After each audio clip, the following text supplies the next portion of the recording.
Mjukuu wangu. Ndio bibi. Mjukuu wangu.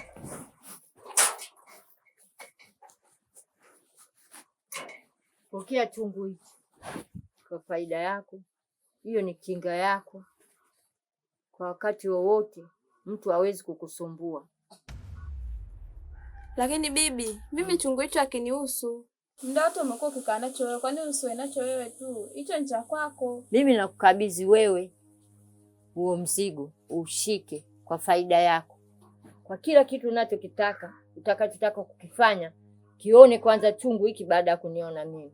Mimi muda huu naenda shule. Wewe pokea kakiweke ndani.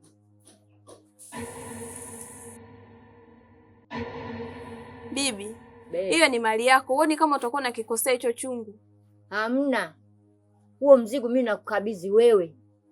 Sababu wewe mjukuu wangu mpendwa. Chukua huo mzigo kwa faida yako. Hakusumbui mtu yote kuanzia shuleni wala majumbani wala sehemu yoyote. Kione chungu, nenda zako kafanye shughuli zako. Wala usitetemeke, pokea. Aweke ndani. Siruhusiwi kwenda nacho shule? Hiki si cha shuleni. Hiki ni cha hapa hapa ndani. Ni kinga yako wewe. Wala mtu hawezi kukusumbua. Sawa.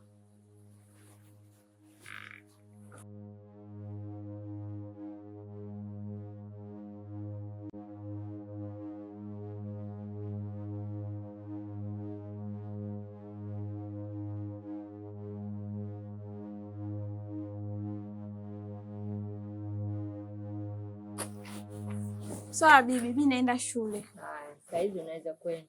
Sawa. Kumbuka ule mzigo nilokukabidhi. Sawa.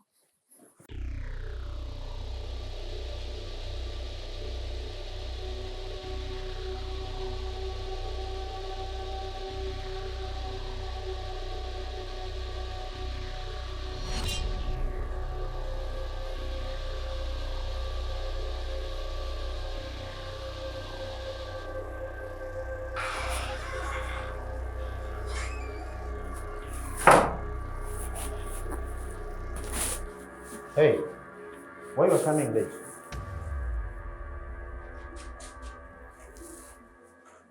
I'm talking with you. Why you coming late?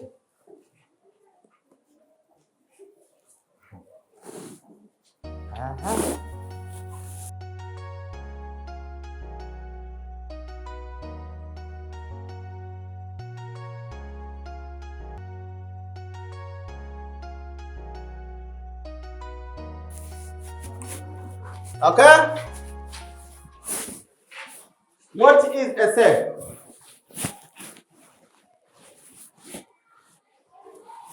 You? Cell is the basic unit of life. Cell is the basic unit of life. Cell is a basic.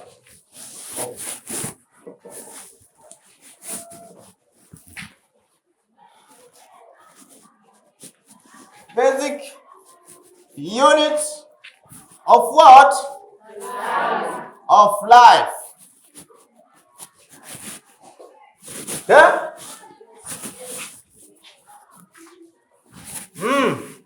But when we discuss cell, each of a type of cell.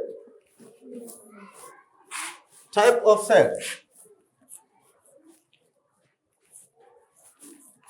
Of cell.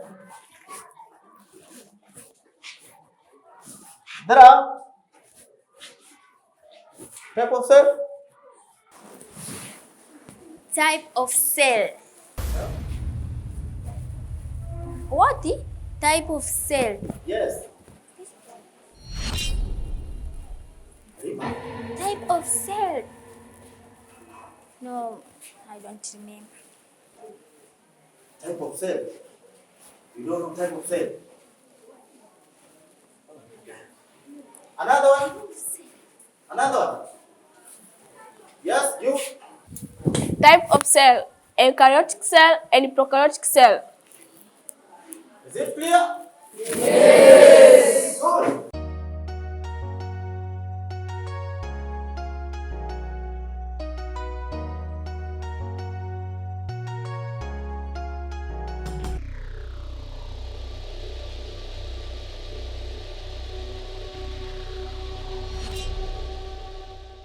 Nalia nini mjukuu wangu? Bibi, mimi leo nimepewa adhabu kali sana. Nimeng'oa visiki, nimesafisha uwanja, pia nimepewa adhabu ya viboko. Ndio maana sijaenda kula. Atakaye kuzuru shuleni si mwalimu, si watoto wa shule. Wape viboko. Umenielewa? Sawa bibi, nimekuelewa. Tabia hiyo utamuonyesha mwalimu pia na hawa wanafunzi wenzako. Na pia hata wanafunzi wenzako hawawezi kukusumbua. Unawapa vipigo. Sawa bibi, kwa adhabu niliyopitia leo siwezi nikasamee mtu yoyote. Kafanye kazi. Na kazi isikike.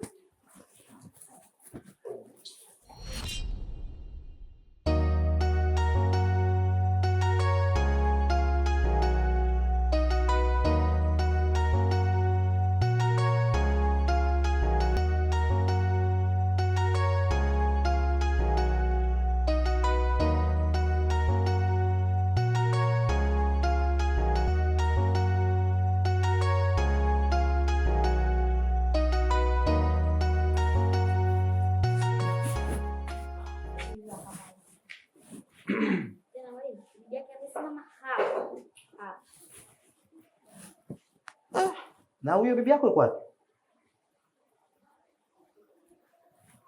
Na taratibu za shule haziruhusu kumleta mzazi pasipo kufikia ofisini. Kwa nini wewe umlete mzazi wako mwingie naye darasani pasipo kumleta ofisini? Lidia, naongea na wewe. Na ukiangalia ni muda wa lunch. Kwa nini hujaenda kupata lunch? Bado unaendelea kunitolea macho. Mimi kama mwalimu naongea, lakini bado unaniangalia. Una viburi eh? Wewe mtoto, shuleni kwetu haturuhusu viburi. Sawa? Adhabu yangu umeikamilisha? Umeikamilisha adhabu? Sasa mimi naongea, wewe umekaa kimya. Inamaanisha dhahiri una kiburi. Una kiburi mtoto. Sasa hicho kiburi chako kwenye hii shule mimi nitakikomesha. Sasa kama mimi naongea wewe unanuna, hicho kiburi chako kitanyoka. Sasa wewe nitolee macho hapo kama mende kabana na kiti. Saa 12 kabla kutoka unikabidhi adhabu yangu. Sawa. Watoto kwenye shule yetu. Hakuna watu wanaojiweka kama wewe.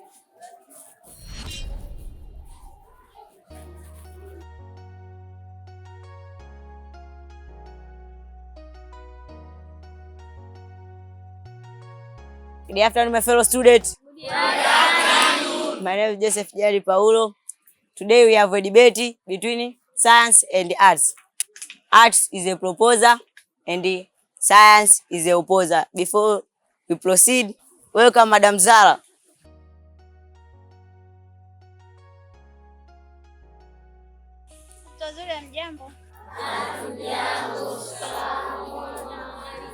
Maraba. Watoto wazuri mimi nawapenda sana. Lakini ningependa kuambia kitu kimoja. Sitakuwepo kwa muda mfupi, naenda kujitazamia kidogo. Tutakuta tena baada ya miezi 6. Nitawakuta tena jamani. Nawapenda sana watoto wazuri. Mbaki salama. Huyo madamu akijifungua mniite mbwa. Kifuat. Lidia?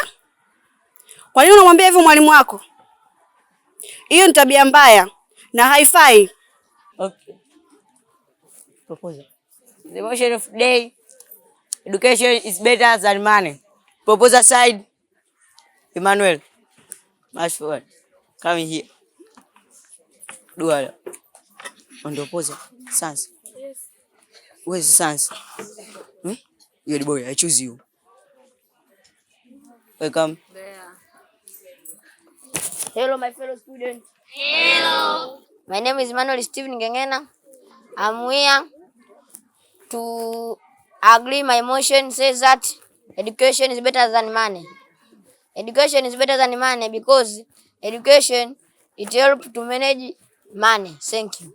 Clap for hands.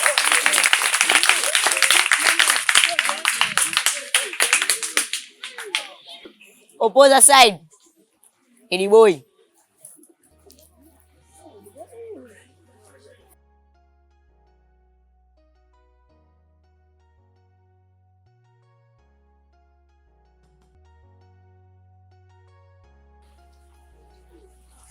Thank you, Chairperson. Thank you, Secretary. Thank you, Motion Mover. Good afternoon.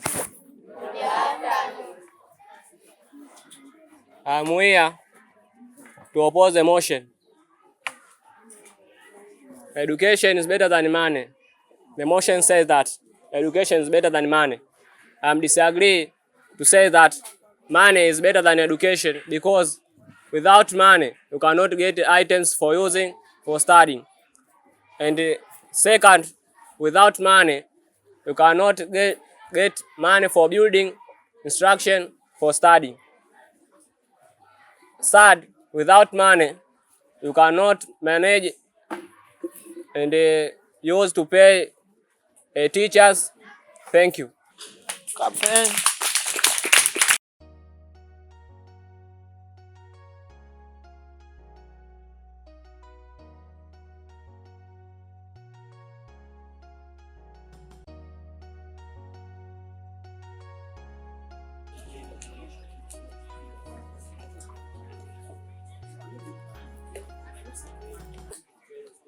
Hello, my fellow students.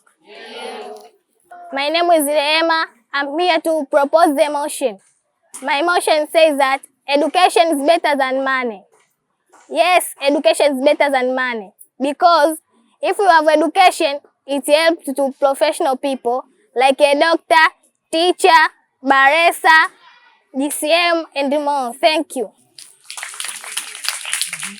Opposite. Opposite side. Opposite side. How miss? I'm blue guy. There's no one else. Mifat is you. Mifat, come. Because Mifat is right.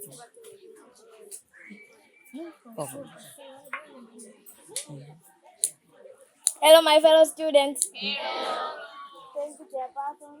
Thank you, Secretary, and other majority. I'm here to present my point. The motion states that money is better than education. I agree that motion, because if we don't have money, we don't get your service yourself. Thank you.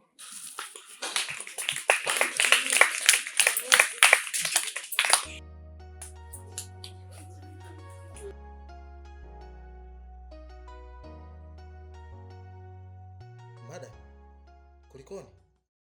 Huyu mwanafunzi hana adabu sana. Wakati mwalimu Zahara anaaga, akazungumza maneno mabaya sana kuhusu Madam Zahara. Hivyo una matatizo gani? Yanayozungumziwa ni kweli? Naongea na wewe. Usinitolee macho. Unakumbuka jana umempiga mwanafunzi mwenzio? Nimekupa adhabu ya kung'oa visiki 3 pale. Leo unamkashifu mwalimu wako. Hivi una akili kichwani humo? Nilikwambia hapa hatujaja kucheza, tunafundisha watu nidhamu na elimu bora. Wewe unataka nifundishe michezo ambayo unaitaka wewe, si ndio hivyo? Na hata ulikotoka utakuta ni swala la nidhamu ndio lililokutoa huko. Kwa hili la leo sikuachi, limefika mahala salama. Nyosha mkono. Nyosha mkono. Nimekwambia nyosha mkono. Wewe.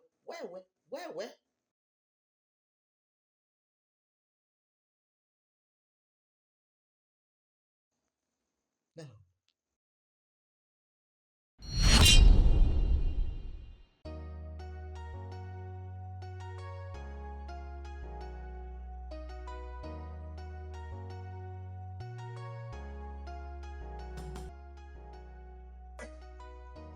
Huyu mtoto na akili kweli? Nafikiri akili zake haziko sawa. Madam, mfuatilie kila hatua. Ikiwezekana afukuzwe hata hapa. Haiwezekani kana tabia mbovu kiasi hiki. Hilo swala niachie mimi. Nitalifanyia kazi kumfuatilia yeye. Hakika, fanya hivyo.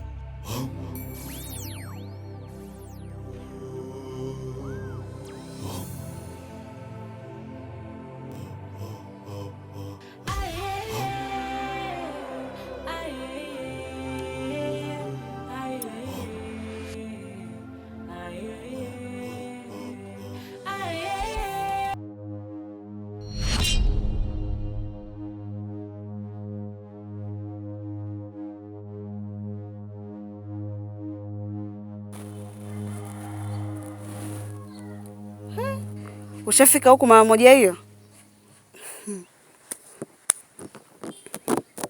Nilikotoka upafahamu. Wewe ndio umekuwa shinikizo la mimi kuadhibiwa.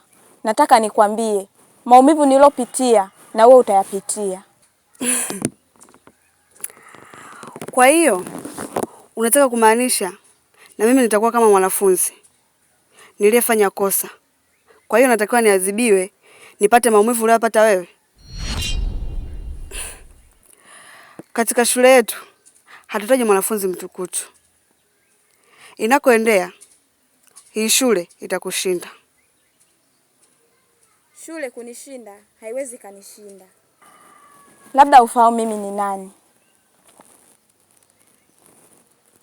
Na ole wako nisikie umemwambia mtu yoyote yule. Na baada ya hapa utakaponiona popote pale inabidi uniamkie. Iwe shuleni, iwe barabarani, iwe kwenye halaiki ya watu. Itabidi ufanye hivyo. Haya, nieleweshe basi. Utaelewa ni nini namaanisha.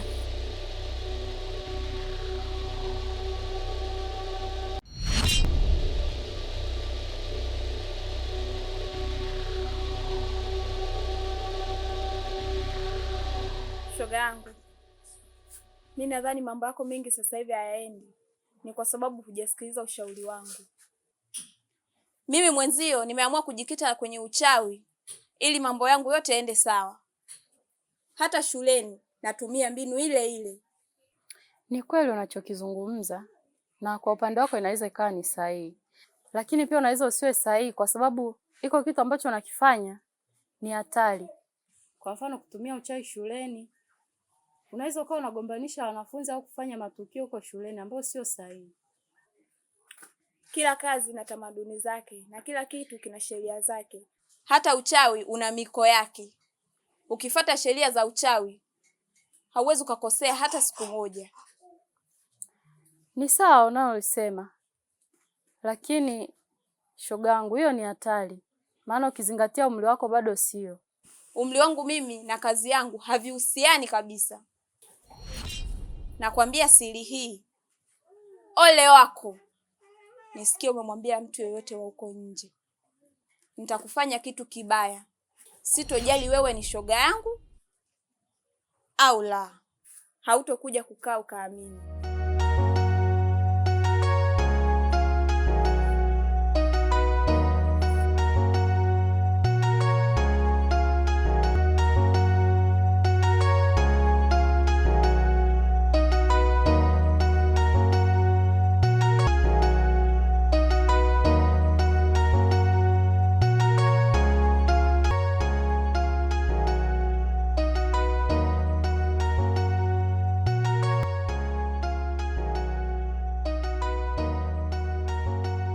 Standards.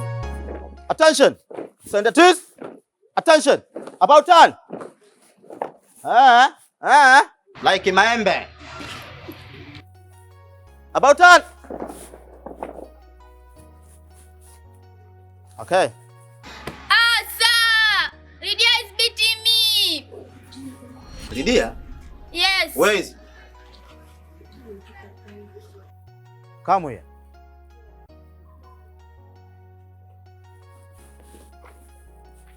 And you come.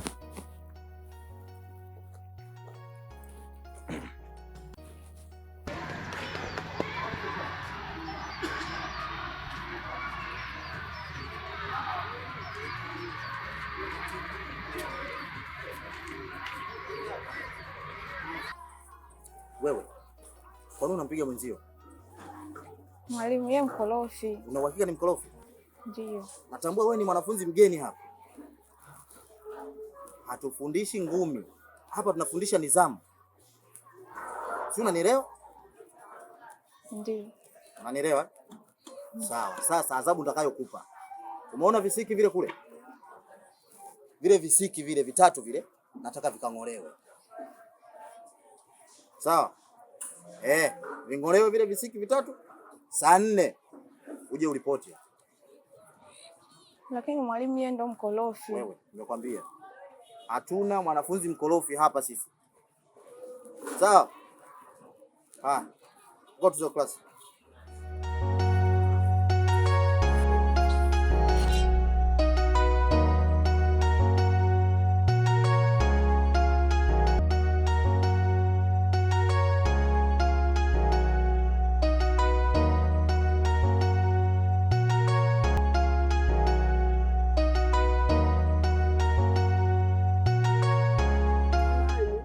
Nimekuita hapa kwa jambo nataka niongee na wewe.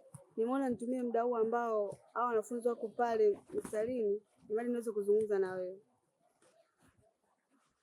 Nilikuwa naomba ile adhabu ulionipatia ya kukusalimia mbele ya wanafunzi, mbele ya watu wengi, nilikuwa naomba unipunguzie, maana adhabu ile ni kubwa. Siwezi kukusamee. Nataka na wewe upitie machungu kama mimi nilopitia. Udhalilike kama ulivyonidhalilisha mimi mbele ya wanafunzi. Na sio kwamba nikubadilishie adhabu. Adhabu hiyo ndo inakufaa. Na kama adhabu hiyo ni kubwa, nitakuongezea adhabu nyingine ili uone unajisaidia haja kubwa mbele ya wanafunzi. Ili uone maumivu nilokuwa nayapitia mimi. Usinifanyie hivyo. Naelewa kama nilifanya kosa. Ila mimi sikujua kama wewe una nguvu hizo, una nguvu za kiza. Mimi sikujua. Nilikuwa naomba tu unisamehe. Yaani mimi sitorudia tena kukupa adhabu. Hata mwalimu atakupa adhabu mimi nitamzuia. Naomba tu nipunguzie adhabu. Ulimdharau mtu usomjua undani wake. Sasa kiuka amri yangu uone.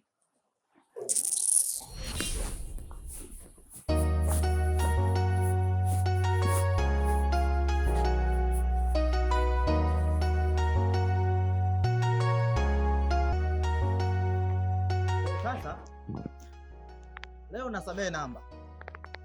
Sawa? Yes. Leo sichapi nini? Namba. Sasa nimesema nimesamehe namba, kesho uje saa 3. Mwalimu anakuja saa 1, wewe uje saa 3. Uje saa ngapi? Saa 3. Kesho nitachapa. Na nitachapa nyingi. Sawa? Sasa mimi naongea, huyo mwenzenu kakaa huko. Nani? Mimi nazungumza, wewe umekaa. Nani huyo? Lilia. Wewe mtoto una nini? Lilia. Haya, march forward. Wewe. Mtoto mbona msumbufu? HP, where are they?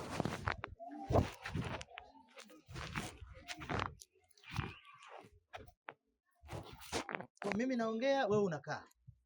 Na unakaa chini. Wenzako hawataki kukaa hawa. Haya, nimetangaza nini?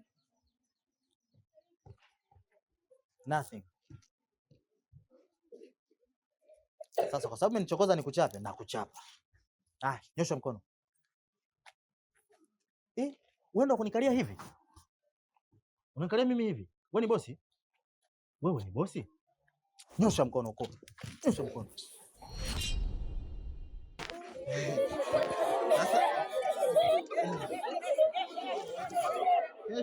Sasa jamani, tutawajike.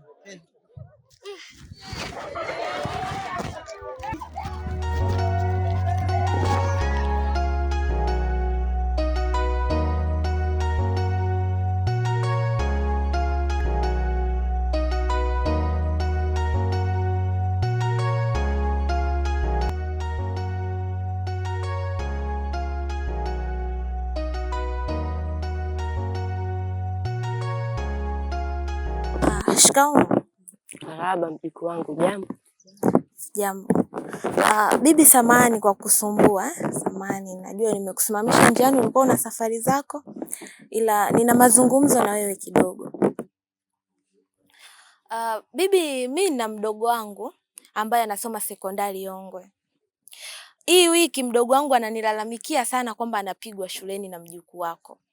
Anapigwa, ananyanyaswa, kiasi kwamba inamfanya yeye anashuka kimasomo. Mimi naomba uongee na mjukuu wako. Yeye ni mgeni, alafu anafika anaanza kuwapiga wenzie, anaanza kuwanyanyasa wenzie. Sio kitu kizuri bibi. Alafu pia inaweza ikamletea shida baadaye. Anaweza kapewa adhabu kali, pia anaweza hata kafukuzwa shule. Kwa bibi, mimi naomba uongee na mjukuu wako, aache tabia mbaya anayoifanya. Sio kitu kizuri. Nilo tu bibi yangu. Umepata wapi mamlaka ya kuongea na mimi? Haya mambo ya shuleni waachie wenyewe walimu wa shuleni. Siwezi kuongea na wewe kipalato.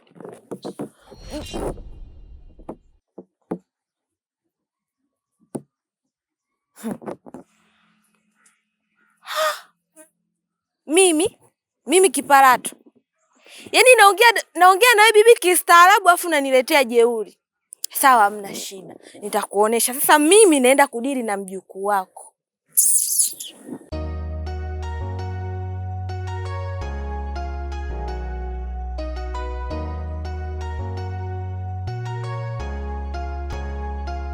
Sio kila binadamu anayekufa wakati wake wa kuishi umeisha, ila wengine wanataka kufa kabla ya wakati wao. Kwa maana gani kusema hivyo?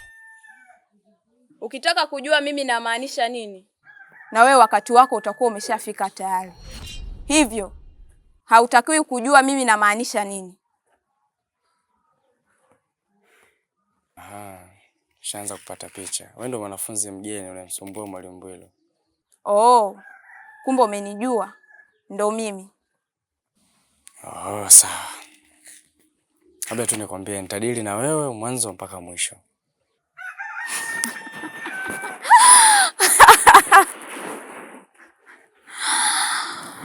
So kila mtu analiona tabasamu langu kwa urahisi, ila wewe leo umefanikiwa kuliona. Unanilazimisha nikuue, ingawa mistaki.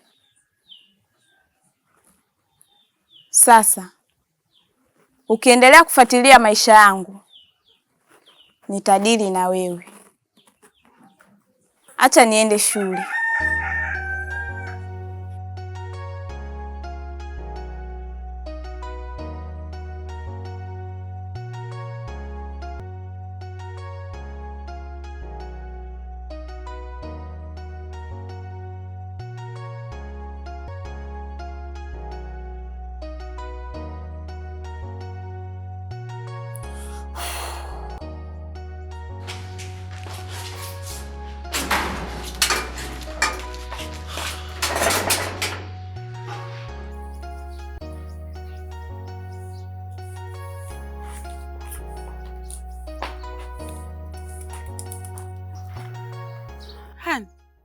Pepe, shida nini?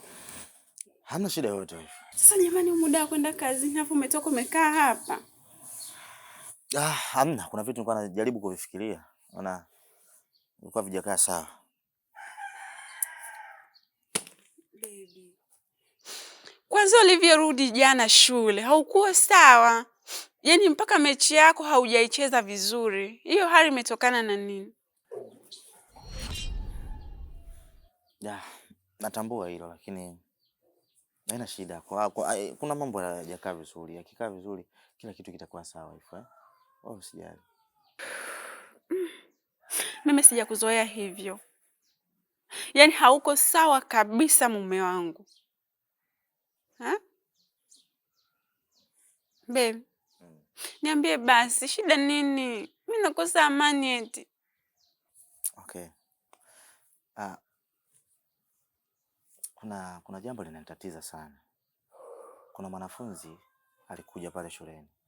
Sasa kila tukio akifanya na participate sana mimi kuliko walimu wenzangu. Sasa basi ikapelekea mpaka jana niko asembo nataka kumpa adhabu. Nikashangaa nimejikojolea. Kicho nishangaza zaidi kwamba ni muda mfupi tu nikajikuta nimeloa hapa pote. Ndo nawaza, nikirudi naweza nikanikuta jambo gani? Shangazi. Mume wangu. Mwanafunzi gani huyo? Ni mwanafunzi mgeni. Amehamia tu. So, yani kila matukio anayofanya lazima ni participate mimi. Hakuna mwalimu mwingine ana participate zaidi yangu. Hebu samani kwanza, samani. Yaani kama vile sijakuelewa. Yaani Wife, wewe ambacho uelewi hapa ni nini? Yaani ambacho wewe uelewi hapa ni nini? Na wewe nikurudisha darasani nianze kukufundisha sasa. Kwamba hatua 1, 2, 3. Mume wangu. Wewe nenda tu kazini. Nina imani kabisa Mwenyezi Mungu atakusaidia. Hata mimi pia nitapiga magoti, nitamuomba Mungu, hii hali itatoka. So unajua mimi mkeo ni mtu wa maombi. Najua. Najua vizuri. Sasa mume wangu, wewe ungeenda tu kazini. Mimi na imani Mwenyezi Mungu atakusaidia. Sawa mume wangu? Sio kirahisi. Baby. Sasa jamani unakataa kwenda kazini. Ukifukuzwa kazi, tutaishi wapi mume wangu hapa mjini? Angalia, kuna nyumba ya watu, kuna vitu kibao mume wangu. Unafikiri ukifukuzwa kazi tutaishije?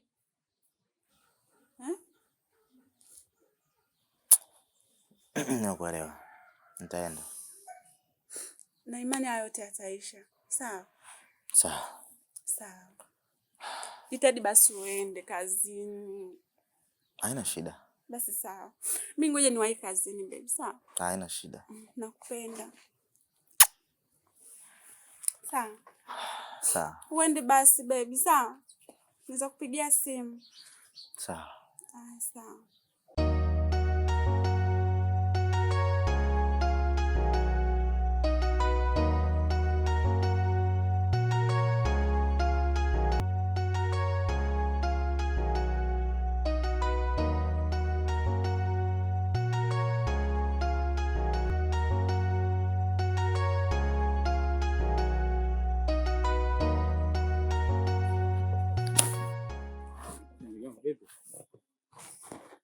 Safi. Kama kaa. Bana mambo ni shwari. Kama kaa niko na watoto hapa kajua hapa vitamini D nini. Afya yangu na sio nzuri sana. Bana. Niambie. Salama mzee. Mimi kwa mahali ya mafua kidogo amenibana hapa. Lakini sio kichonileta hapa. Kichonileta hapa mpaka nimekutafuta ndugu yangu. Na issue ya ndugu yetu mwalimu Mstambwilo. Nilitoka kuongea na Mstambwilo. Kuna ile issue ilomtokea pale shuleni. Ndugu yetu anapitia changamoto kidogo. Sasa utakuwa na taarifa. Sasa mimi kuacha hilo nimekutana na yule mtoto yule mwanafunzi yule. Ni mwanafunzi kanitolea maneno makali, kanitolea maneno ya shiti, maneno magumu ambayo mimi toka nimezaliwa na mama yangu mpaka kufika hapa sijawahi kuambiwa na mtu yoyote yule. Yaani kanitishia vibaya mno na vikali sana. Na itikadi kubwa. Sasa mimi nimekuja hapa kukueleza wale wanafunzi tunafanyaje au tunafanyaje kwa sababu sasa ametoa vitisho na anazidi kumsumbua kaka.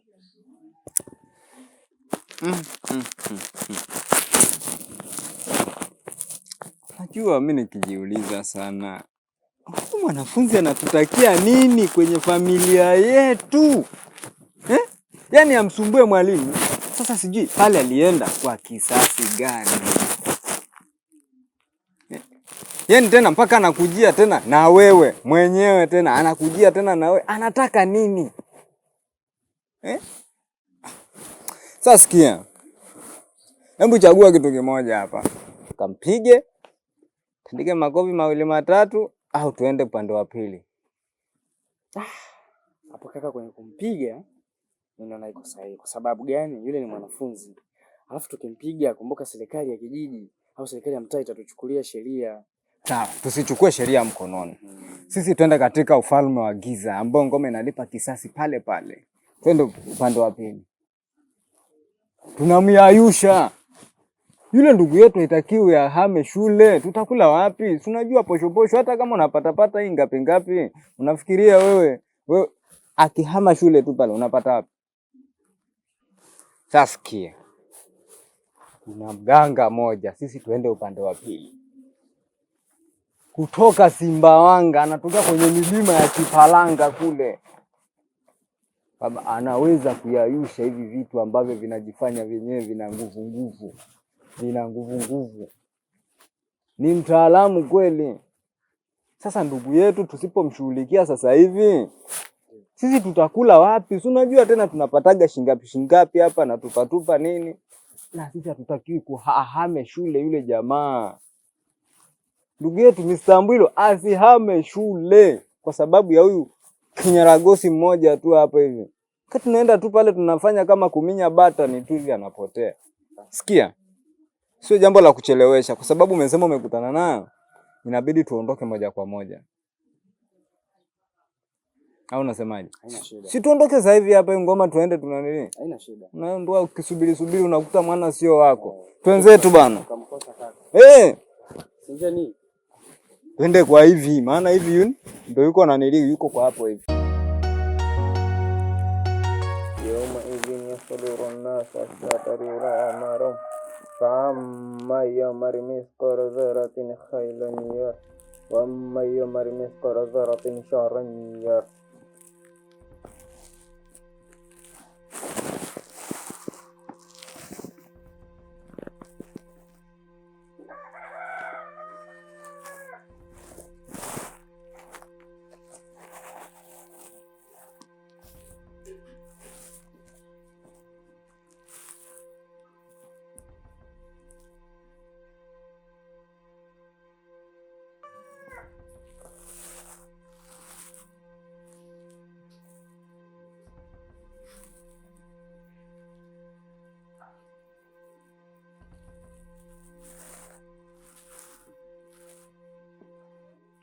Wasiwasi yenu ndio jibu la maswali yenu.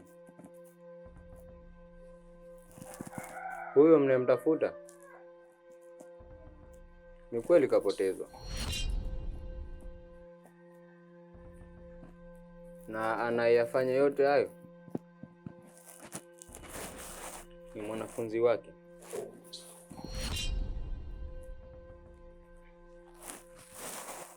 Lengo na madhumuni yake apotee kabisa katika kazi.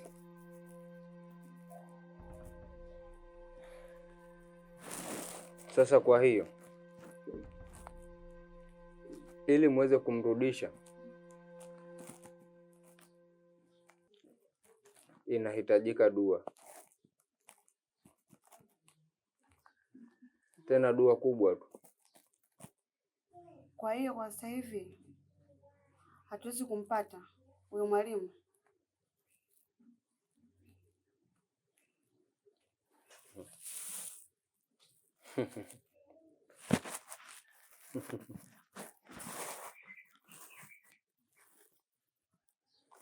Kwa sasa hivi hamwezi mkampata. Maana kwa sababu huyu mwanafunzi si mtu wa mchezo. Si mtu wa kuchezea, si mtu mdogo. Umenielewa? Sasa she, kwa hiyo sisi tutajilinda vipi dhidi ya huyo mwanafunzi?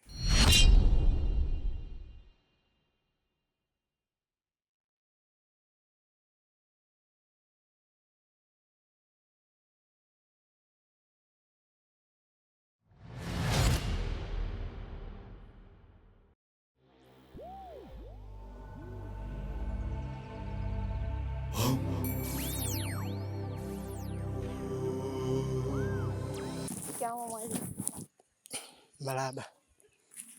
Mwalimu, naona unahangaika sana.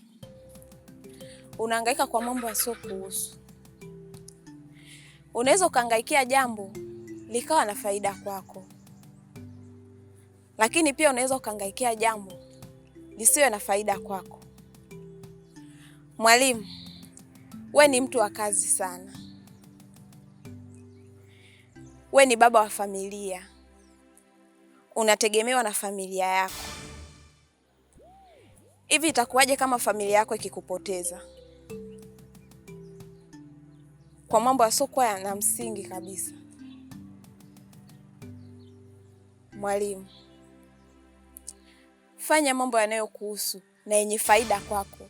Unamaanisha nini kusema hivyo? Huwezi ukaelewa ni nini namaanisha. Labda tu nikwambie kitu.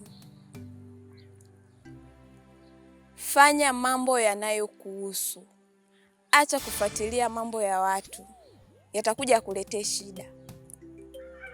Ni kweli mimi nina mwalimu Mbwilo. Naona una shida sana ya kumuona mwalimu. Twende ukamsalimie mwalimu mwenzio. Usiogope. Twende.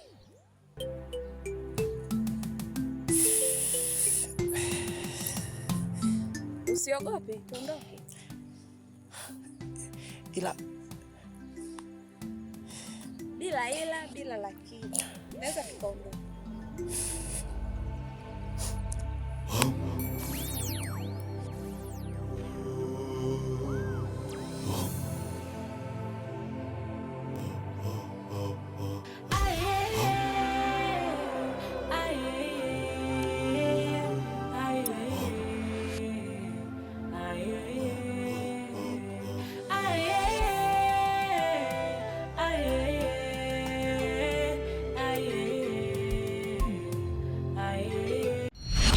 Nafahamu kwa tabia yako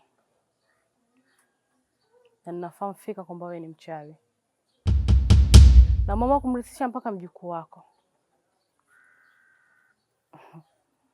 Hivyo basi nakupa siku 2. Namuhitaji mwalimu Mbwilo. Tena nahitaji akiwa hai. Ole aje mbele yangu akiwa na kovu la aina yoyote. Utanijua mimi ni nani. Kwa kuwa umeongea mpaka umemaliza, basi mimi nasubiri hizo siku 2 zipite. Sawa. Nahisi unataka kuona upande wangu wa pili. Hivyo basi, zingatia, nimekupa siku 2 na muhitaji mwalimu Mbwilo mbele yangu. Tena nahitaji aje umlete wewe kwa mikono yako. Wewe mzee, nahisi ni utu uzima tu uliokuwa nao, lakini akili yako ni kisoda sana.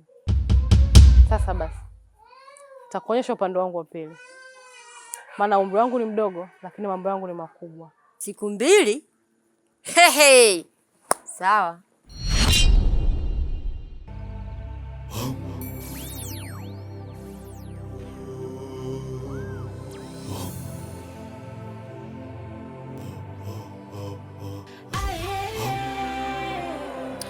Mwalimu. Samahani, naomba nisubiri. Yaani afadhali hata nimekutana na wewe. Maana nina ujumbe ambao moyoni mwangu siku zote unanitesa. Hivi mwalimu, nyie mambo yanayoendelea shuleni nyie myaoni au? Yaani mdogo wangu mimi anakosa, yaani hii wiki mzima yeye ni wa kukosa amani, yeye ni wa kunyanyasika. Nyie hamuoni au? Kwa sababu ya mwanafunzi mmoja tu mnashindwa kumshughulikia. Sio jeuri tu, kuna tetesi ana tabia za kishirikina alafu bado mnamuacha. Hivi kwa nini msimfukuze shule? Sasa kwa sababu nyinyi hamjui kazi yenu ya kufanya, mimi nitakuja kuwafundisha. Nije nimtandike huko shuleni au nimwamishe mdogo wangu? Anyway, sikiliza nikwambie kitu kimoja dada. Mdogo wako mimi ninamfahamu. And she is very bright. Lakini kwa sababu wewe unaonekana uvumilivu wako ni kidogo sana, mimi naona bora ufuate tu uamuzi wako wa pili ambao umeamua. Muhamishe tu shule kama vipi? Muhamishe tu shule. Yaani mwalimu unamfumbia macho mwanafunzi mmoja tu. Hivi nyie mnajielewa kweli au? Wazazi tumeshasema hatumtaki. Sasa nyie hamjui kazi yenu. Mimi nitaenda kwa afisa elimu nikamshtaki. Kwa hili mtaniona mshali. Basi sawa. Kwa hiyo umeamua kwenda kwa afisa elimu, si ndio? Sasa sikiza nikwambie kitu. Kama unahisi afisa elimu ndiye ambaye anaweza akatatua changamoto yako, nenda. Tunatuona sisi walimu ni mafala sana, hatuna akili timamu eh? Unahisi sisi hatuwezi tukatatua changamoto ndogo kama hiyo? Basi nenda kwa afisa elimu. Nenda.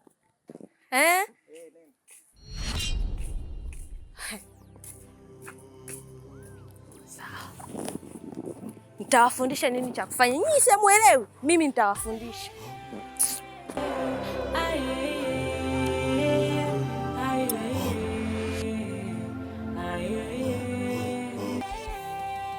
Sidhani kama ni rahisi kumpata mwalimu, lakini nataka nikudhibitishie kwamba mwalimu bado yupo hai, lakini sehemu ambayo yupo sidhani hata kama ukienda unaweza ukarudi salama. Uko sehemu ya hatari sana. Lydia ni kweli ni mchawi. Hata mimi amekuwa akinishawishi mara nyingi sana nijiunge na yeye, lakini nimeshindwa. Na ndio maana baadhi ya vitu vyake ninavijua kwa 100%. Na hili swala la kuhusu mwalimu nalijua kwa 100%. Kwa hiyo unatakiwa uwe makini sana. Mimi nilichokuwa nakitaka ni uthibitisho tu kwa kwamba yuko hai kwa 100% zote. Maana hata shuleni somo lake hakuna mwalimu anayefundisha tena, na wanafunzi walimpenda sana. Sisi kama walimu tutapambana kadri ya uwezo wetu ili kumpata mwalimu mwenzetu. Ni sawa unavyoongea, lakini pia ni hatari. Unatakiwa uwe makini sana kwa kila unalotaka kulifanya. Lydia sio mtu mzuri, ni mtu hatari sana. Kwa hiyo unatakiwa umakini wa hali ya juu. Kuwa makini. Sawa, hamna shida. Sisi tutakuwa makini, tutapambana mpaka tuhakikishe tumempata mwalimu mwenzetu, na chengine tutafanya juu chini ili aweze kufukuzwa shule.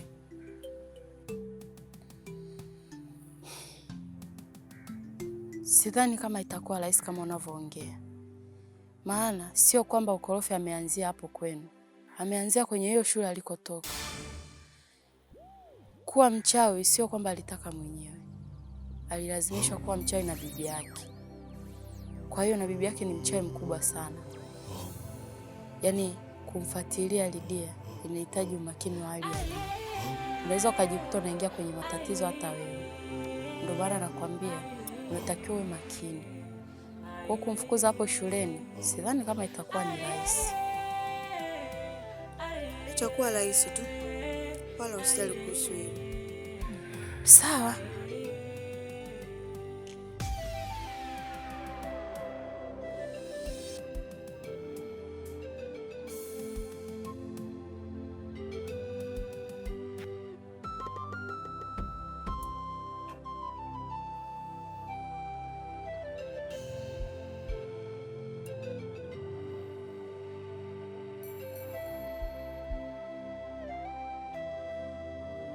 Kama tulivyoongea, nimechunguza mwalimu bado yuko hai.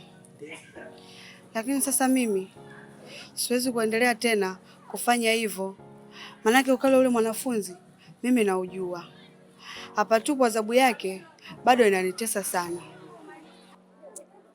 Kwa unataka kusema kwamba unataka kuliachana na hili swala kabisa kulifuatilia? Sikiliza nikwambie madam. Mimi ninachokuomba usikate tamaa. Point tuliofikia ni nzuri kabisa ya kulitatua hili swala. Huyu mwanafunzi sawa, anaweza akamalizana na huyo mwalimu akatufuata na sisi pia. Kwa hiyo ni vema hili swala tulifuatilie, tulifikishe mwisho.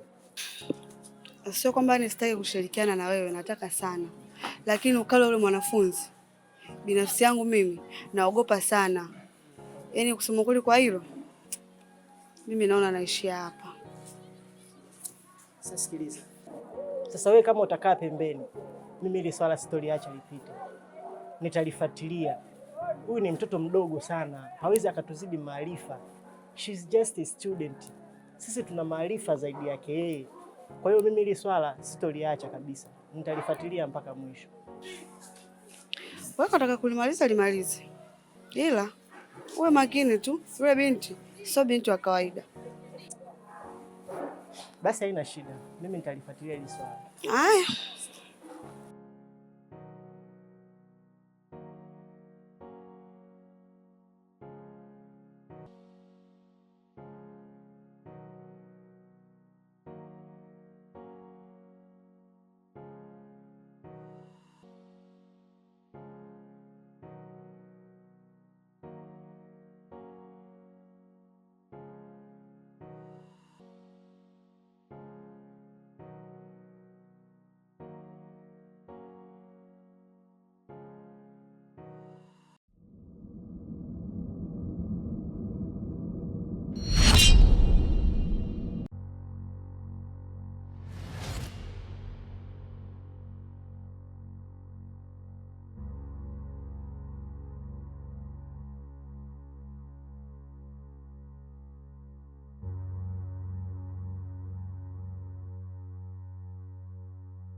Mwalimu, mwanzoni nilivyokuambia nadhani hukuniamini.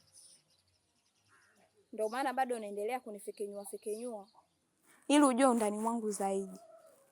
Nataka nikwambie kwamba mtu anayefuatilia maisha yangu siku zote sijawahi kumwacha salama.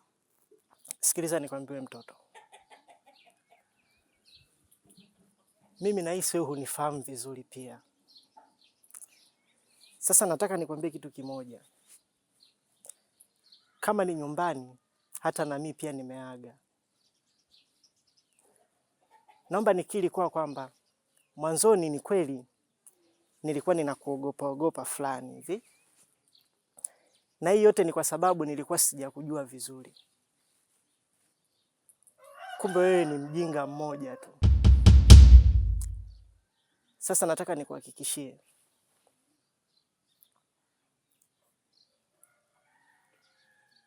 Kwa hatua uliofikia, naona sasa unataka kupima na kujua upande wangu wa pili upoje.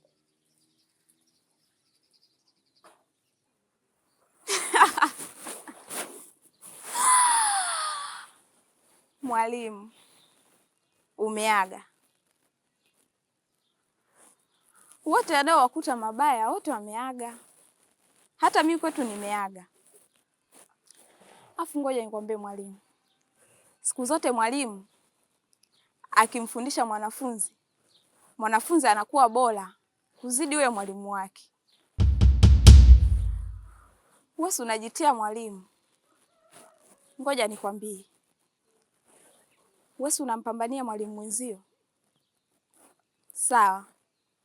Nitamrudisha huyo mwalimu. Alafu nikuchukue wewe. Nikupeleke ili tuone kwamba yule mwalimu kule anafaidi au la. Sikia nikwambie.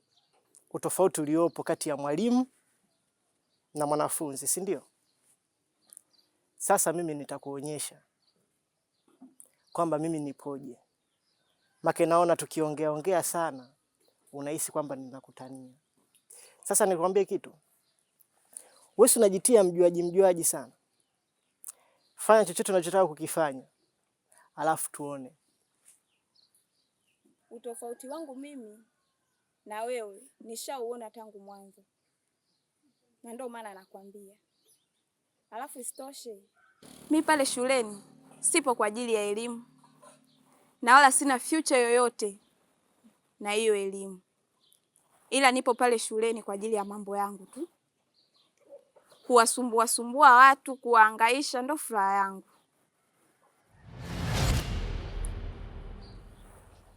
Wewe huwezi ukanizuia hata siku moja. Wewe unajiamini. Acha twende. Tuone nani mshindi. Hebu kifanye tuone. Unajiamini sana eh?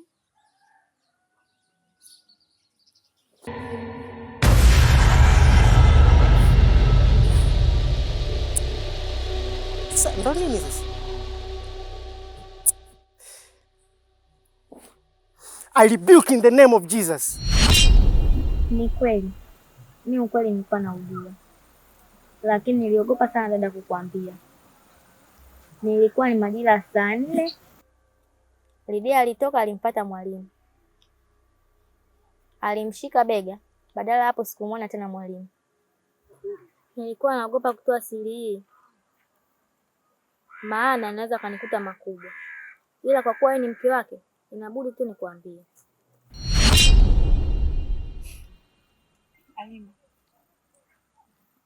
ni kweli, kwa sababu hata mimi tangia hiyo siku sikumwona tena mume wangu nyumbani, na unatambua kuwa mume wangu mimi ni mtu mwema sana, na hata kwako pia Halima ni mtu mwema, kwa sababu wewe ni mwanafunzi wake.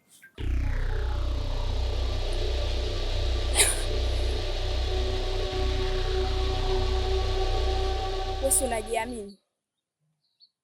Sawa. Hii ni mechi ndo kwanza mbichi. Hili ni trailer tu, movie bado. Acha tuone nani mshindi.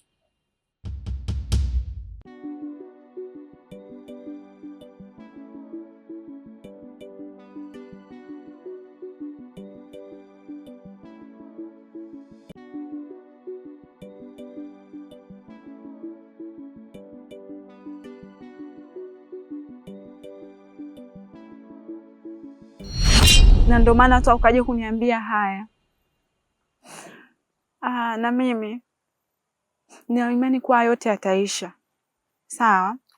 Yataisha ndio, ila mwenyewe kanahisi niko hatarini. Nilipoongea hivi, sijui kama nitapona kweli.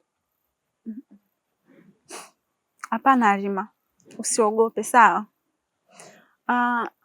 Hili swala mimi nitalifanyia uchunguzi zaidi, na ikiwezekana nitalipeleka hata ngazi za juu, ili nione nafanyaje ili mume wangu aweze kupatikana. Sawa Halima? Sawa dada. Na mimi nitakuhitaji sana pale ambapo hili swala nitakapolifikisha katika ngazi za juu, ili uweze kunisaidia.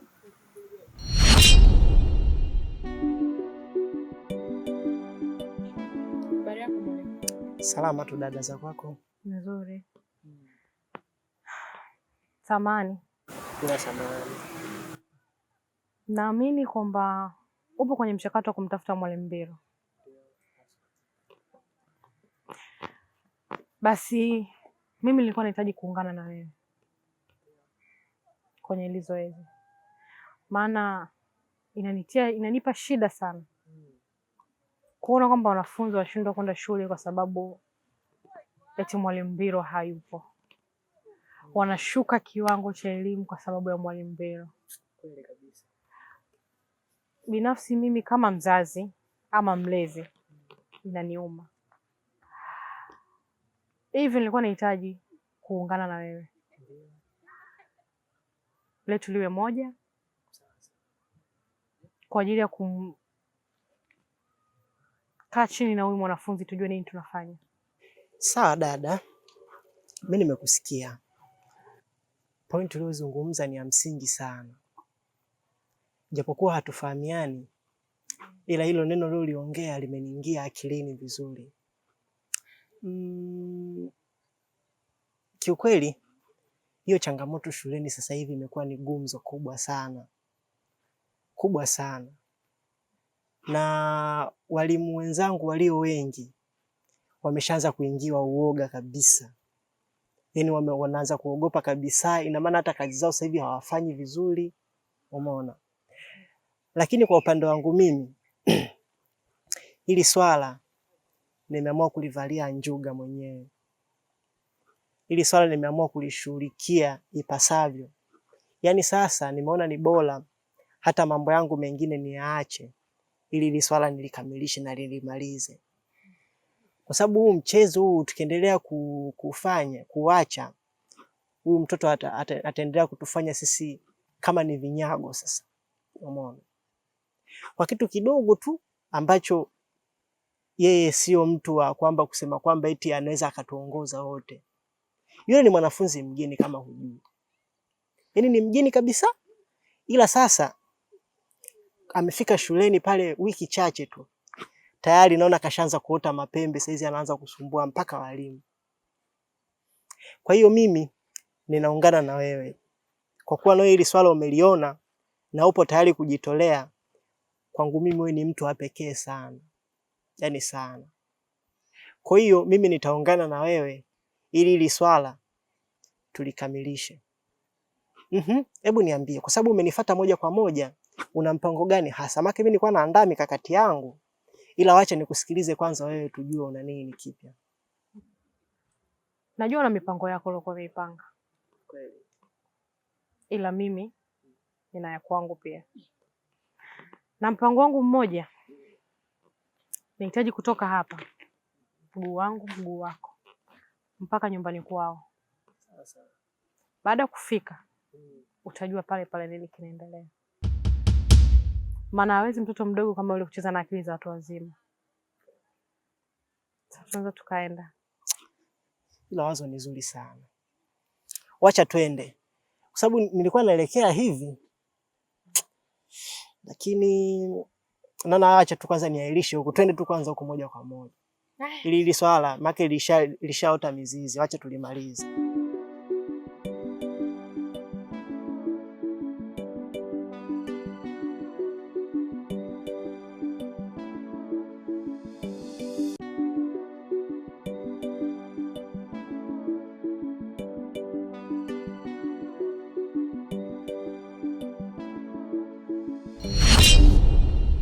Natumaini unafahamu ujio wangu. Hivyo basi, naomba utekeleze. Maana nimekupa siku 2. Hatimaye umekuwa jeuri, nimekuja mwenyewe. Namhitaji Mwalimu Mbiro. Naongea na wewe bibi. Namhitaji Mwalimu Mbiro hapa. Namhitaji Mwalimu Mbiro? Kama umemuona, mchukueni nendeni naye. Wewe mzee, naomba tusitaniane. Ingia ndani, nitolee Mwalimu Mbiro hapa. Nimeshasema. Kama umemuona Mwalimu Mbiro hapa, mchukueni nendeni naye. Sikiza nikwambie bibi. Mimi nadhani tumetumia busara ya kutosha sana na hekima nyingi sana. Yote kwa sababu tunakustai na tunazingatia umri wako pia. Wewe usituone sisi ni wajinga, tunatoka huko tunakuja kukufuata wewe hapa. Ukahisi labda tumepotea njia. Sasa nachokuomba, tunafahamu fika kwamba wewe mwalimu upo naye wewe. Na ndio maana tumekuja direct kwako. Sasa kama hutaki vita na sisi, naomba umtoe mwalimu. Ninawaelezeni kwa mara ya mwisho. Kama mmemuona Mwalimu Mbiro hapa, mtoweni nendeni naye. Kwa sisi tumetoka huko tumekuja hapa, unatuona kama hatuna akili timamu, si ndio? Au unajikuta nani? Unahisi sisi tunakuogopa wewe? Wewe mzee unajua ni mjeuri sana. Sasa jeuri yako itakuponza. Hey! Jamani.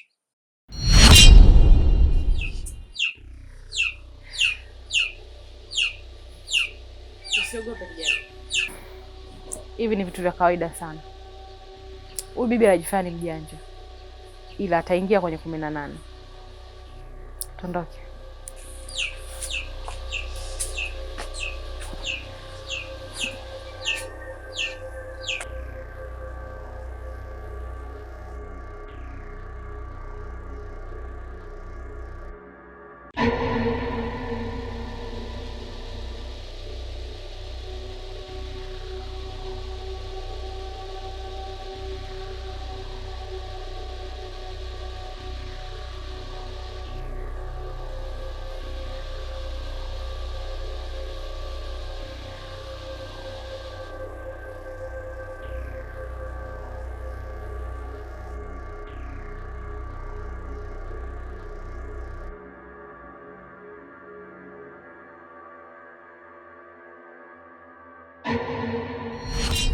Bibi, ulikuwa wapi? Na mbona mazingira leo siyaelewi? Kwani kulikuwa kuna nini? Hapa nilitoka kidogo kwa sababu alikuja mwalimu pamoja na dada mmoja hivi. Amekuja kumtaka mwalimu Mbwilu rudi shuleni.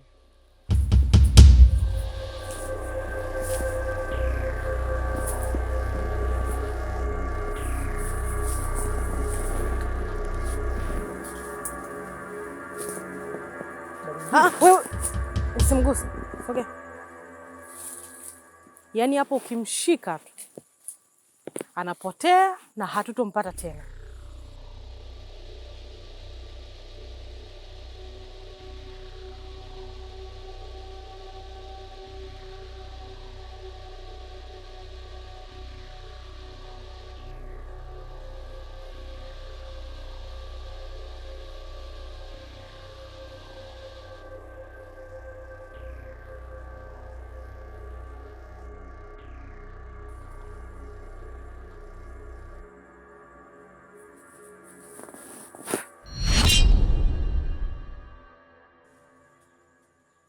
Hapo sasa ipo sawa.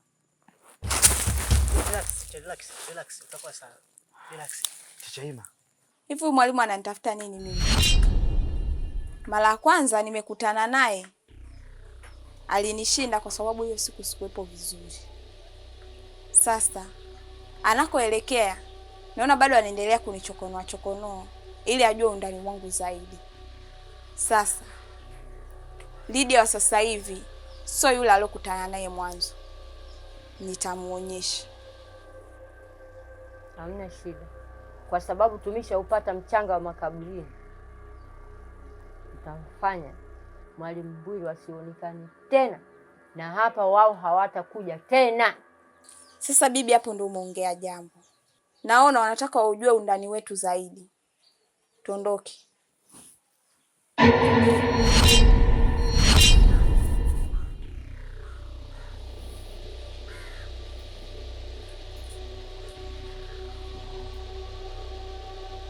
Bibi, hapa ni wapi?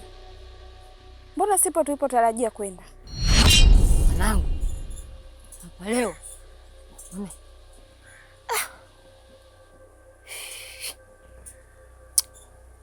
mepotea. Bibi, mwalimu Mbwilu sisi hatukumuhifadhi huku. Huku ni wapi? Gari yetu leo imepotea. Na imeruka vibaya haswa.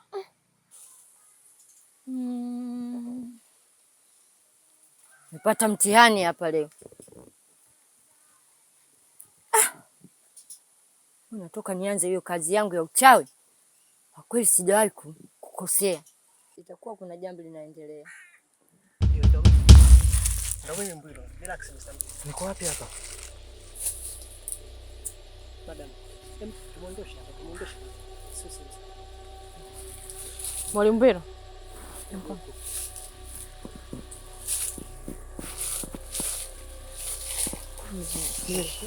Usijali. Sawa. Upo sawa. Twende.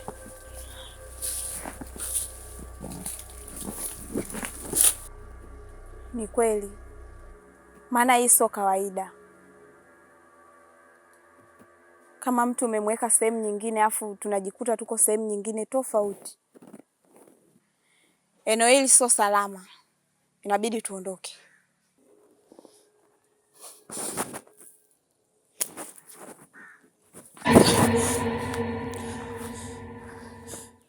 Bibi, tuondoke.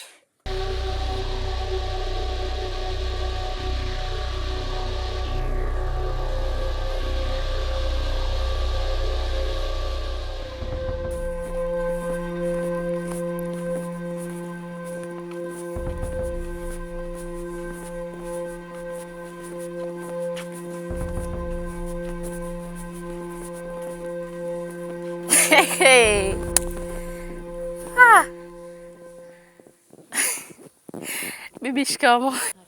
Jambo. Shogangu. Vipi? Na wewe kinachokuchekesha nini? Kwa kasi ambayo mlikuwepo nayo, naamini kabisa hapa kuna jambo. Lakini ngoja nikwambie kitu.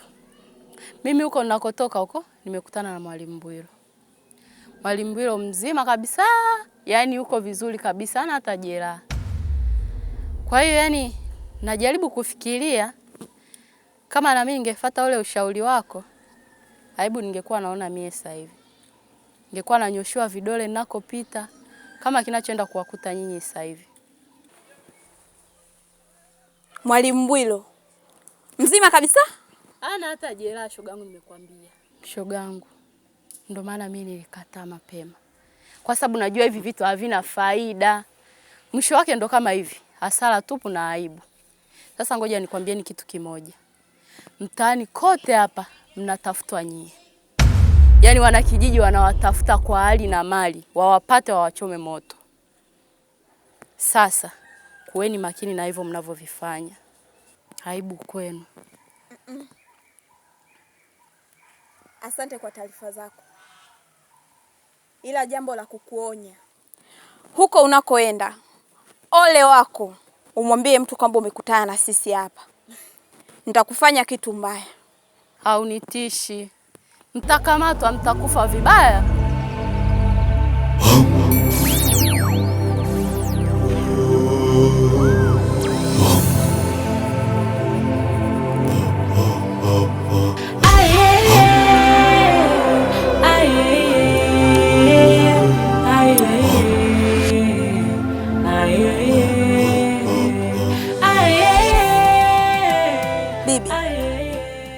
Mimi nimetembea sasa, nimechoka. Natumai hata huku tunakoenda hakuna usalama. Kama ulivyosikia maneno ya yule binti pale. Tunafanyaje bibi yangu ili kuokoa maisha yetu? Wewe mjukuu, usiogope. Hapa tunatembea for two. Bibi, for two ndo nini? Uelewi? Tunatembea huku tukijificha mwanangu. Yaani bibi, sasa hivi maisha yetu yamekuwa kama bibi.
Mtaonekana.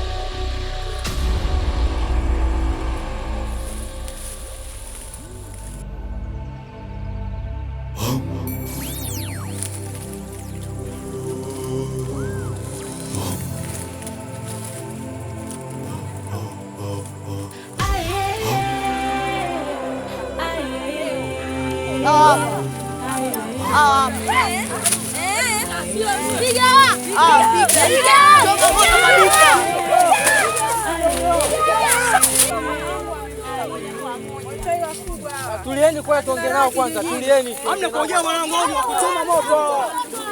Wanga. Unatutia mwanangu kusingiza. Kila siku wanatunyanyasa, hatulali.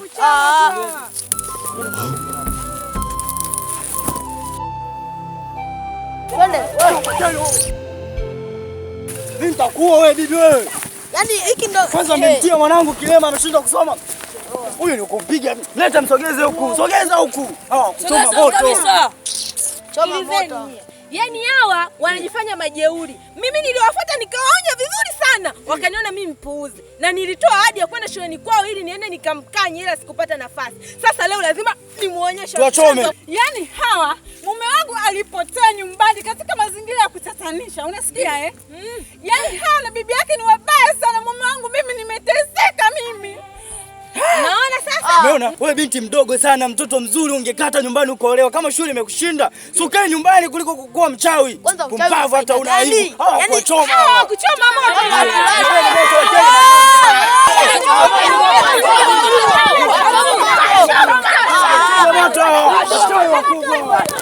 Choma moto.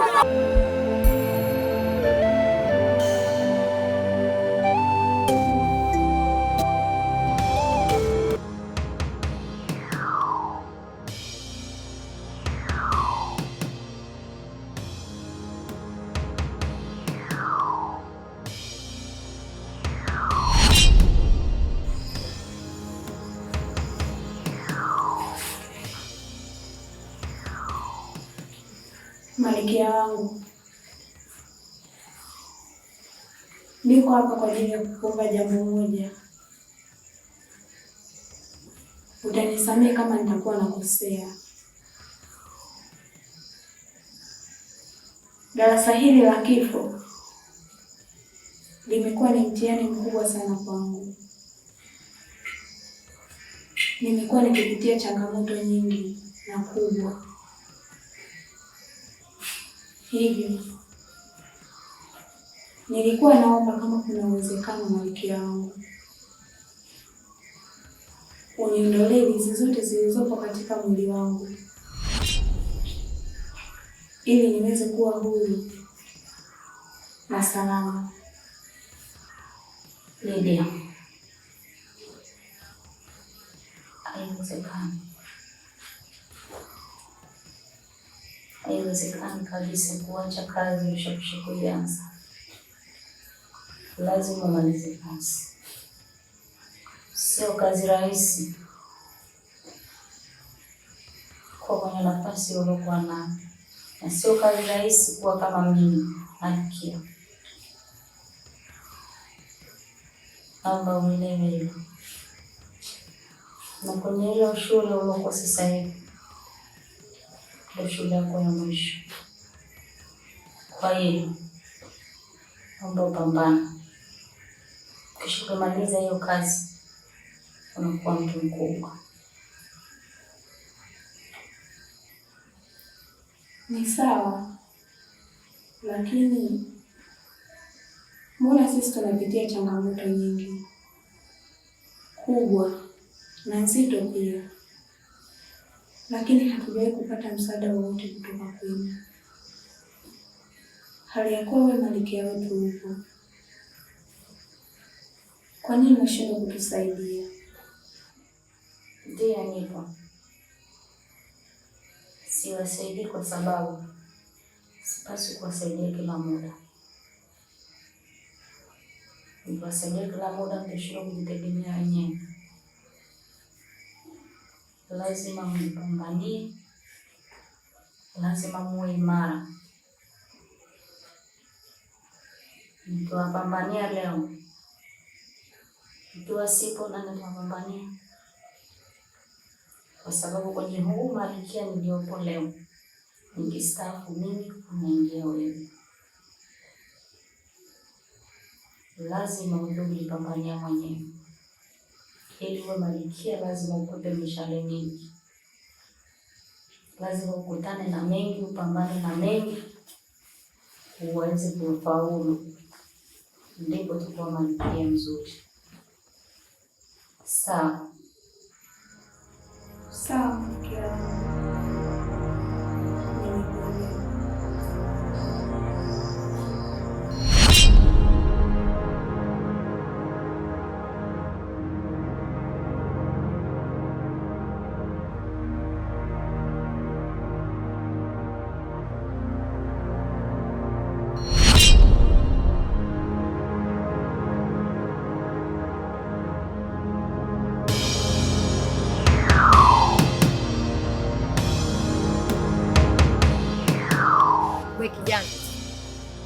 wewe bado ni mtoto.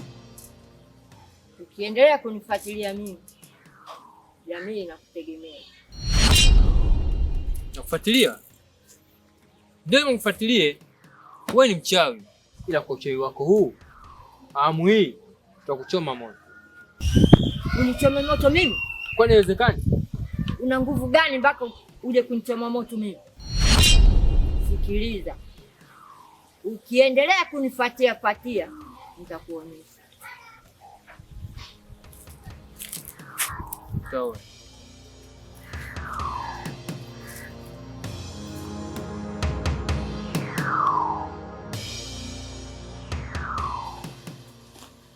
Unajua kitu kinachonifanya niwe na wasiwasi kuendelea kubaki katika hii shule ni haya mambo yanayoendelea.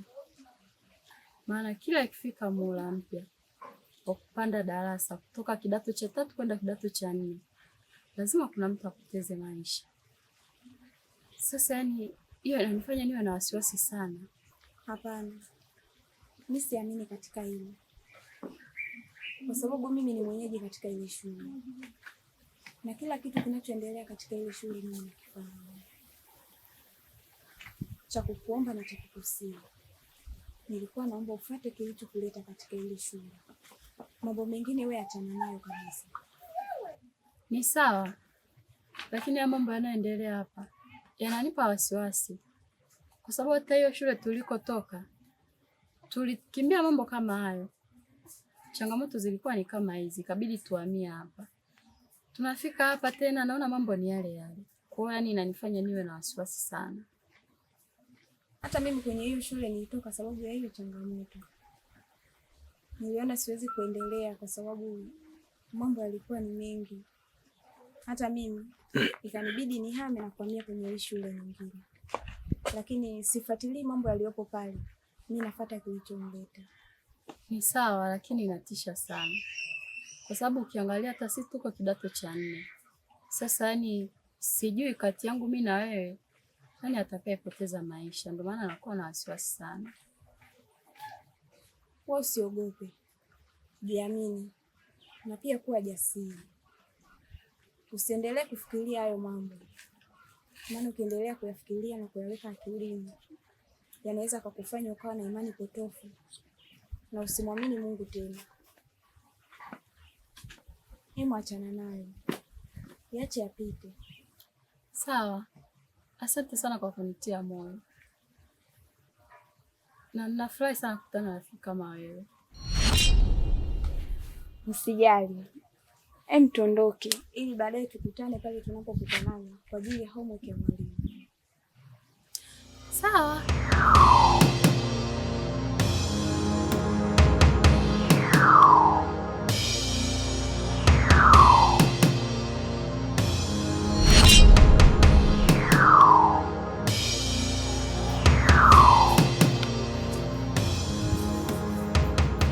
Habari yako?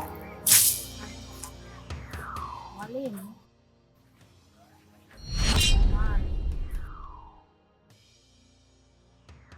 Bila samani, unaweza kuongea?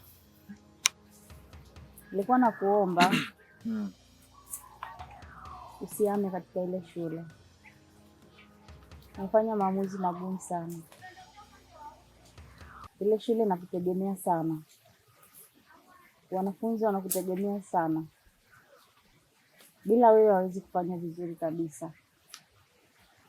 Wanapenda ufundishaji wako. Pa kucheka mnacheka, pa kuadhibu na waadhibu, pa kuelewesha na waelewesha.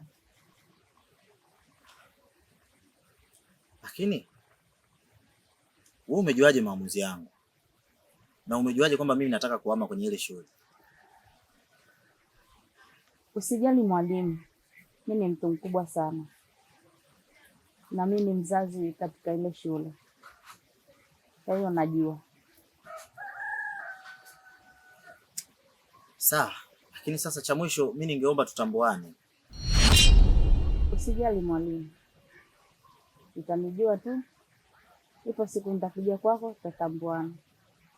Ni sawa, lakini bora tungetambuana saa hizi hapa kabla hujaja nyumbani. Na ukija nyumbani ili najua kwamba yule ni mzazi wa fulani, yule ni mzazi wa fulani. Sasa ukiniambia nisijali, mimi nitajali. Ni mapema sana, utanitambua tu. Sawa. Karibu. Asante.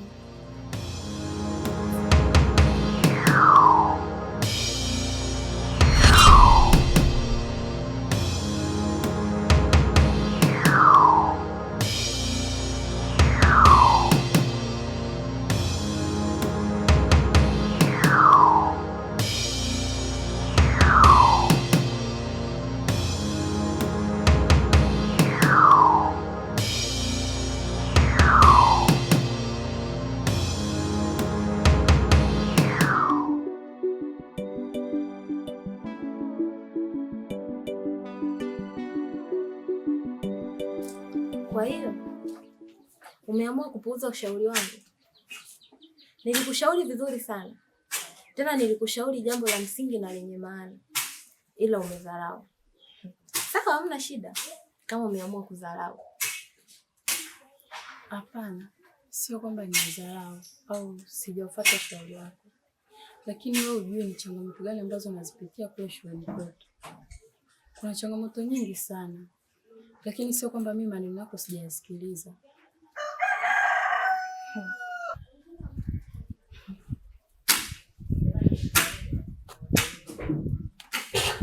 Eti changamoto. Sawa, ila huko ulikotoka na hapo ulikofika, huko ulikotoka ni afadhali, kwa sababu katika hii shule utapoteza vitu viwili. Kama sio kupoteza akili yako, basi utapoteza maisha yako, kwa sababu kila mwaka lazima afe mwanafunzi mmoja. Hilo darasa uliongea wewe linaitwa ni darasa la kifo. Sasa angalia huyo mwanafunzi usije ukawa na wewe.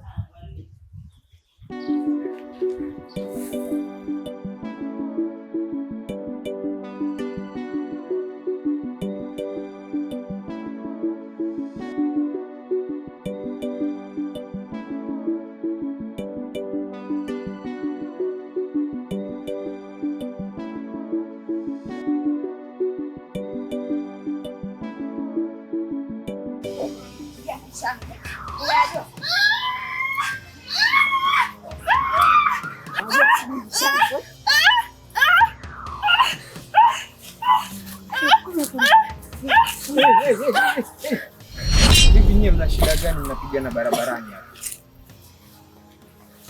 Nitamuumiza na nitaendelea kumuumiza mpaka pale atakapoacha kufuatilia maisha yangu. Ananiambia mimi mchawi. Alishaniona. Anasema familia yetu sisi ya kichawi. Anaijua. Ongea naye vizuri. Nitamuumiza. Wewe ni mchawi.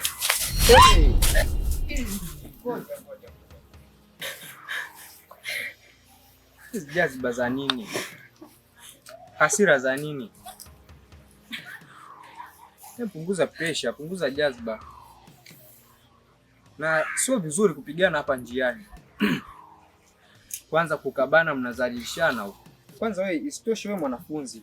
Sasa hivi unatakiwa uwe shuleni. Lakini naona sasa hivi uko njiani hapa mnakabana, mnapigana. Au leo hakuna masomo? Siku nyingine mtu akikuzuria kitu simfuate njana kupigana naye, hebu mpate kistaarabu. Zungumza naye.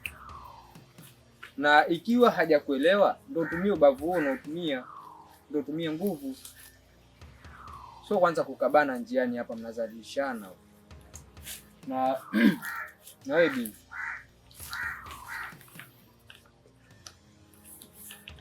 usitoe vitu usivyokuwa na ushahidi navyo, sawa? Usitoe kitu usivyokuwa na ushahidi nacho. Leo mwenzi umemzuria hapa kwamba mchawi na huna ushahidi, kakukaba. Ipo siku nyingine utamzuria mtu kitu, atakuja kwa njia nyingine tofauti aliyokuja nayo huyu. Iza kaja na vitu vyenye ncha kali au akakutumia watu. Huoni kwamba watakuumiza? Huwezi kumzuria mtu kitu na ili hali hajakifanya. Ukimzuria mtu kwamba yeye mwizi, na wewe za kuwa na wewe mwizi, mnaiba wote. au na wewe mchawi? Sasa kwa nini umzulie mwenzio? Mbona sakasha kasirika hapa, mnapigana hapa, ndio kuumiza. Mimi nilikuwa naomba kitu kimoja, mpiane mikono, msomuombane msamaha. Huyu mchawi mimi huyu. Tulia. Siwezi.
Heshima yako Malkia.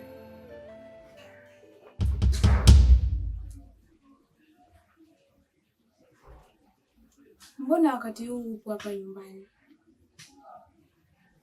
Na sio kawaida yako kufika hadi hapa. Kwani kuna tatizo? Lipo tatizo. Nikupa kazi gani?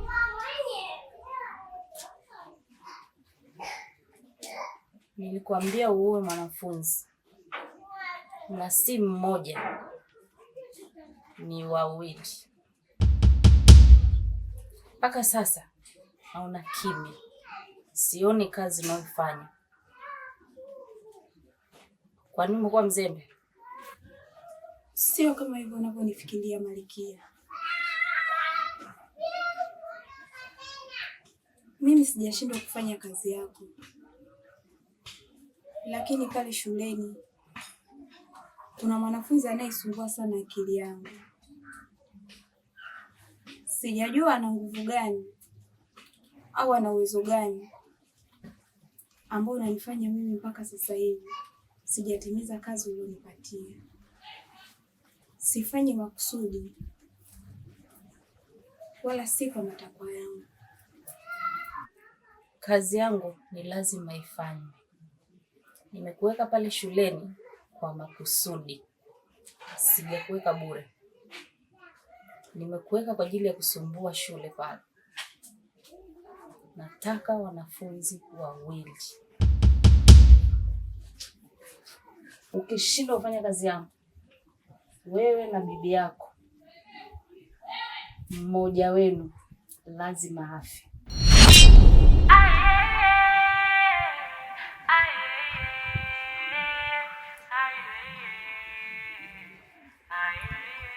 Sawa Malkia, mimi nimekuelewa. Lakini nilikuwa na ombi moja. Nilikuwa naomba kama hautojali uniongezee nguvu. Maana najisi nimepungukiwa nguvu. Ndio maana inapelekea hata mimi kushindwa kufanya kazi yako. Haiwezekani. Sina nguvu yoyote ya kukuongeza, maana wewe hapo ulipo una nguvu. Una nguvu za kutosha kabisa. Kama nilivyokuambia awali, wewe ndo Malkia Hajai. Kama wewe ni Malkia unayekuja, basi wewe una nguvu. Na unapaswa kufanya kazi niliyokupa. La sivyo. La sivyo. La sivyo.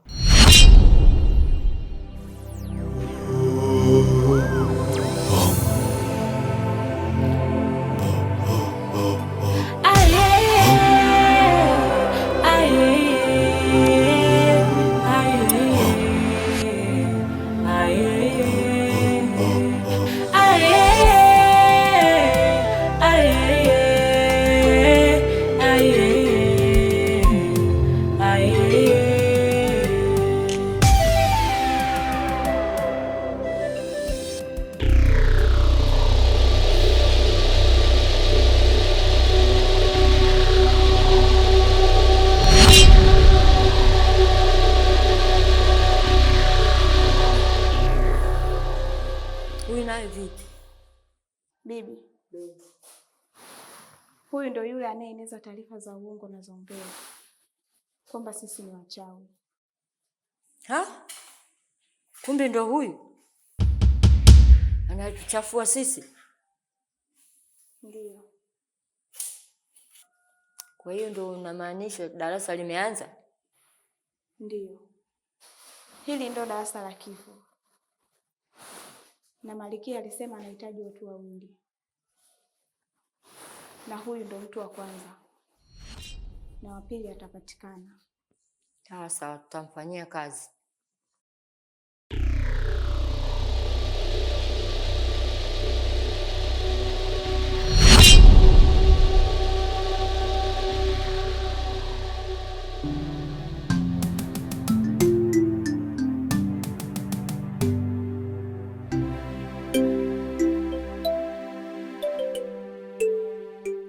Lidia, hiki unachokifanya sio kizuri kabisa. Hata jamii haipendi. Hebu weka wazi. Maana sikuelewi unamaanisha nini.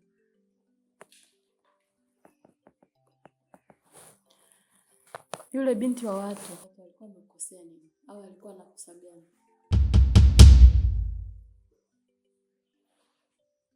Sikia nikwambie. Katika maisha yangu sipendi kuingiliwa katika maamuzi ninayoyafanya.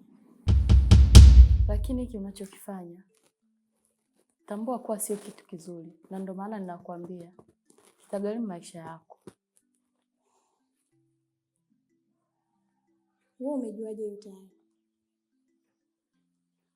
Na kwa nini unazungumzia hilo swala? Sio mimi ninajua tu, bali ni kila mtu anajua. Na huko mtaani watu wote wanajua kwamba familia yako ndio inahusika na haya yote yanayoendelea. Ndio maana nakwambia na nakusisitiza, hiki kitu unachokifanya kitagharimu maisha yako.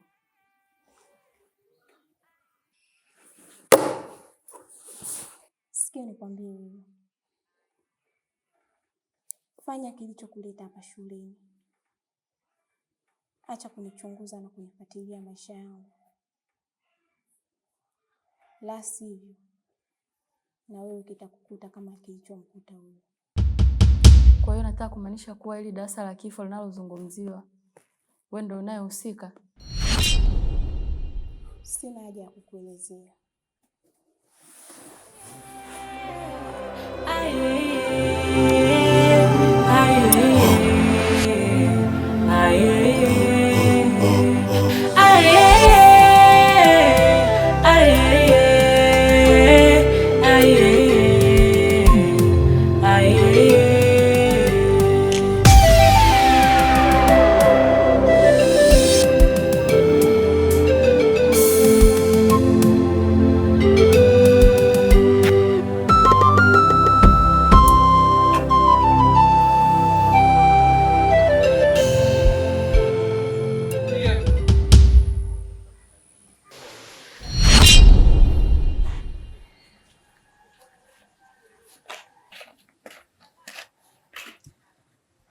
Habari yako? Nilijua Lidia. Hapana, sio Lidia. Hivi yupo hapa Lidia? Lidia yupo, sema kama shule. Shule gani? Kamia Secondary School. Secondary School. Ila yupo maeneo haya? Yupo hapa mtaani. Mtoto mchawi sana. Ani na bibi yake ni wachawi sana.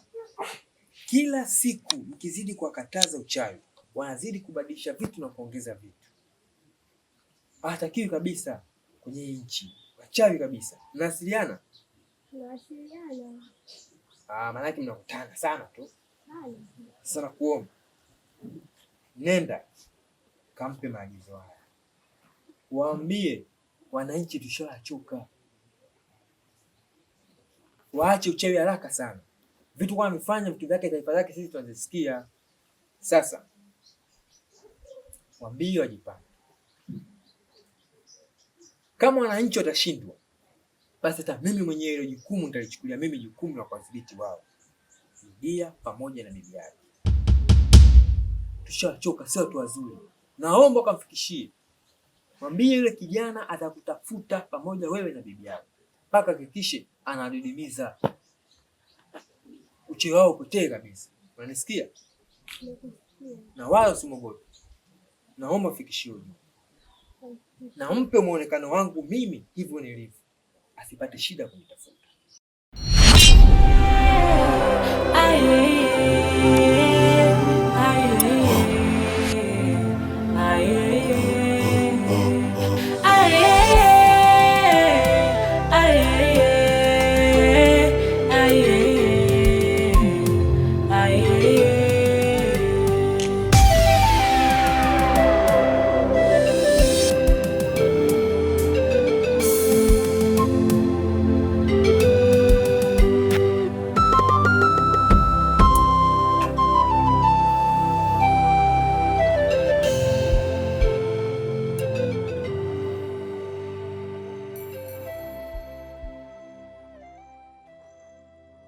Bibi, hivi huyu Isaya sasa anatafuta nini? Isaya? Ndiyo, Isaya. Leo amenifuata hadi shuleni. Na mwonekano wake kabisa alivyokuwa anaonekana, alikuwa amekuja kishari. Mimi ilibidi nibadilishe mwonekano wangu ili asiweze kunitambua kiurahisi. Laiti kama angenikuta pale shuleni kwa sura yangu halisia, sijui hata angenifanya nini. Huyu mimi nilimkanya Isaya, bado asikii, anarudia tu. Sasa bibi, kama ulimkanya, ni kwa nini bado anaendelea kutufuatilia na anaendelea kufanya yote haya? Kwamba hakukuelewa ulichomwambia? Itakuwa amenielewa sababu ya ujeuri wake, lakini sasa huyu anatafuta kitu. Amechoka kula ugali wa duniani, tamfanyia kazi. Ni kweli, maana mtu unapomwambia mara ya kwanza, tena unamwambia kistaarabu na hajakuelewa, kinachofuata ni adhabu kali.